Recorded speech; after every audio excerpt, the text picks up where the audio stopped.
هشام ماجد.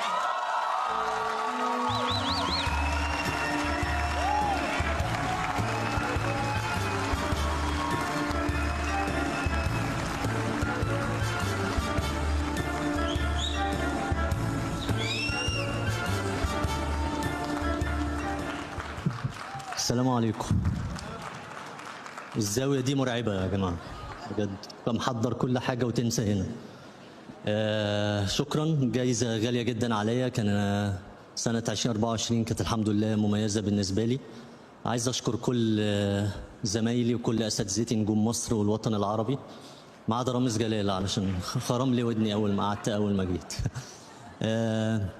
عايز أشكر زمايلي في إكس مراتي، عايز أشكر أمينة خليل وتايسون، معتز التوني، المنتج أحمد بدوي، أحمد يوسف.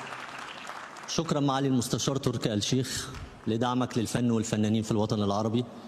شكرا على الشياكة والأناقة والتطور اللي بنشوفه كل ما بنيجي.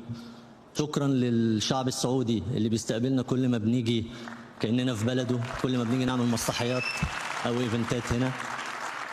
وعايز أشكر والدتي اللي بتتفرج علينا دلوقتي، وأشكر زوجتي، وأهدي الهدية دي لبناتي كارما ونادية،